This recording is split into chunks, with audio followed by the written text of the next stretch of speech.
Live on the internets, it's Festival Fishbowl! With your host, Jason Charles, with the internet's very own Maz, pushing buttons, all coming to you live from the Rhino Room Beer Garden. Don't forget to follow and like us all over the internet. Festival Fishbowl. Hello, welcome to Festival Fishbowl. It is Wednesday, it's probably the 5th of something, maybe a March or something. Welcome to Festival Fishbowl. This is a whole bunch of interviews and stupid games with lots of fringe artists. Welcome. Well, I already said my name, I don't have to do it again. This is Maz, he's and Cage actually. They're both helping out. Maz and Cage! Good evening. Hey guys, how are you? You're alright. Good chat, that's fantastic. Is your microphone on, Chongy? Is my microphone on? I'll tell you if my microphone's on. Why don't you look at my boobs for a second, internet? While I turn on my mic, apparently. Okay, good. It'll come. Also, it's Tuesday. Is it really? What did I say? Wednesday. I really want it to be a Wednesday because I'm sick of Fringe. No, I'm not. I love Fringe. Woo, Fringe.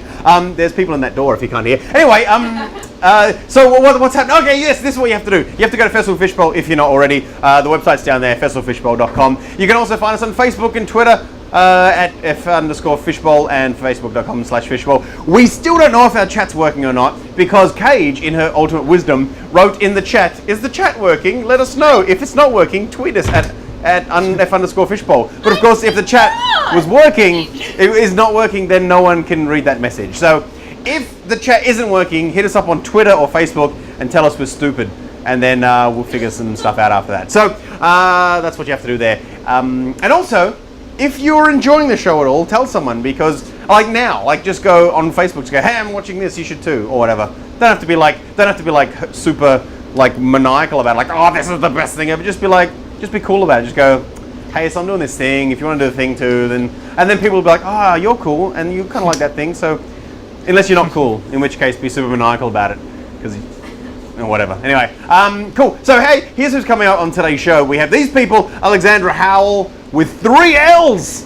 So many L's. 3 L's. That's It's a lot of actually L's. exclamation mark if you look properly. Goodo. Rich Batsford, he's got a keyboard. You can't see it right here. I pointed to my junk. It's not my junk, but he can play that. No, it's okay. Jacques Barrett, who needs one more T. Well, he's he totally can borrow an L. coming on the show.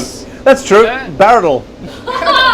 Sure. And Claire Hooper from the TV is also going to be here. But before we get to any of them, we have to introduce our co-host. Her name's Sarah Jones. She's a ventriloquist. Say hi to her by going ooh at your screens. Hello. Okay. You don't have to. It's fine. Right. Hey, Sarah. How you going? I'm good. How are you? I'm good. You start your show tonight. I know. I'm very scared about it. I have the fear. Yeah. Yeah. This is your...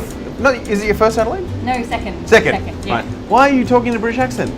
I don't know. It's just my voice. Is it? Yeah. I have a bit of a weird accent. I was born in Japan and I lived there for a while. Huh. And I went to an American international school. Right. And then half my family's British and I've lived in the UK quite a lot. Yeah, right. So it's a bit mixed. I've never noticed it before. Well. That's maybe all right. Before I put on a really Australian accent to impress you. I don't know. Probably not. Don't impress me. Right, so Yay. what is it? hello. That is actually kind of impressive. What is it that you do? I am a ventriloquist. Yeah, that sounded way more accusatory than it should have. What do you do? Tell What are you everyone doing about with what your you life? do. I'm a ventriloquist. Yeah. So I talk to puppets and myself. Mm-hmm. And yeah, that's mostly it. Tell some jokes. Yeah, it's good. Yeah. Okay, you seem like way less confident than you should be about it. Oh, I don't know. Should I be really confident about Well, that? you're quite good. Oh, I've thank seen you. Hello. Yeah, I like it. Yeah. I think ventriloquism isn't for everyone. It's quite silly. But Even if you in like your silly things, even in your then it's fringe great. guide, you kind of like recognize that it's not for everyone No. by apologizing to people that you're a ventriloquist. That seems, aw. I think there's a lot of weird preconceptions about ventriloquism. Mm-hmm. It's a kind of interesting one because you don't see it much these days. Mm. So people have all these ideas about like scary wooden dummies that come alive and kill you in the night. That's true. Like it's kind of got clowning. Like there is that kind of horror movie stigma about it now. Yeah. So I guess I don't want to scare people. My dummies won't kill you. That's No, what I'm they're saying. all like cutesy. Come to the and- show, Yeah. you won't get murdered. Guaranteed. Not guaranteed. How I can don't you know. I guarantee can't- that? The audience might kill you. I don't Exactly. know. It's up to you. Yeah. Do you have no, it's fine. Right, you hear stories of people who are ventriloquists or magicians and that they do it from when they're like at school and they take a puppet to class. Were you that kind of person? I probably was that kind of person, but I didn't do that, no. Oh, thank God, because it always seems really sad. Yeah. There are people that do that now. I go to conventions, like there's a ventriloquist convention in Kentucky, and That you go sounds there. awesome. Oh boy, you go there, and it's a lot of ventriloquists from the South. Some of them quite a lot of them are really super religious. Like there's a lot of like preach puppets for Jesus stuff, which is terrifying. And there's also beauty queens, which are also terrifying.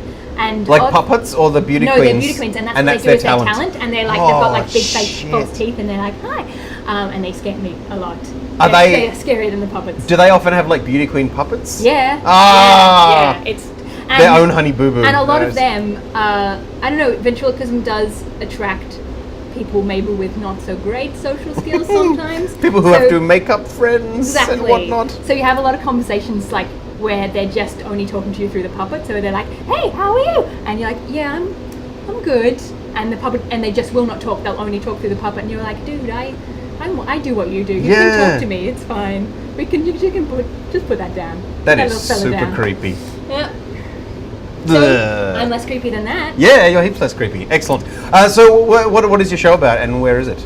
The show is called Magical History Tour, and it's over in Gluttony, starting tonight at 9:15. And it's kind of about being a ventriloquist. I work on like cruise ships and do like tiny little gigs in country towns and stuff. So it's sort of stories of all the weird gigs that I do, and it's also kind of a little bit about the history of ventriloquism because that is really weird.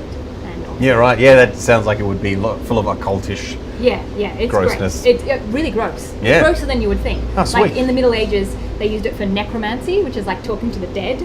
So instead of having puppets, they would just be like, "Hey guys, check this out! I can talk to the dead," and they'd get a corpse and throw the voice into a corpse, so it was like the corpse was talking. Did they like cut a hole in the corpse and put the? I don't think there was any of that going on, but it was still pretty gross. They probably should have. That would have been that'd be the convincer, really.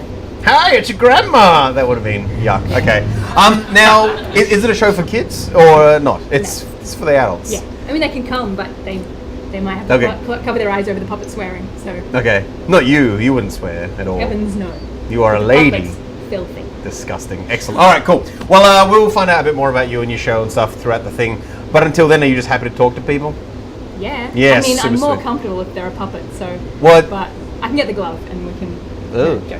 Jokes. You just have to talk to them. You don't need to insert anything. It's fine. All right. Cool. Well, we're going to go for a break now. But our break is going to be Bridget's news. So she's done news, and you can find out what's happening this week at the Fringe right now with Bridget's face. Hi guys, Bridget here. Welcome to Fishbowl News. So first thing that I've got here today, if you want to win double passes to comedy action ranges, simply find their poster around town, like so. Take a photo of yourself with the poster and send it to their Facebook event here. Next up, Wolf Creek the Musical is opening tonight at Format just off Hindley Street, and the tickets tonight are $10. So just go to the door, buy them there, and enjoy the show. Next up, Fringe Street Theatre Festival, so that's buskers and the like. That begins on the 8th of March and goes to the 11th, so catch the buskers in the mall, the Fringe Caravan, or out the front of Gluttony. Not sure how long that goes but well into the night. Late night shows on Saturday nights at Harry's Bar are only $5. That goes till the end of the Fringe. And lastly, if you want free tickets to see Paul Sings, that's Paul McDermott, the Fringe ambassador, tell the Adelaide Fringe Facebook page something about their inaugural ambassador for your chance to win. So have a great night, guys.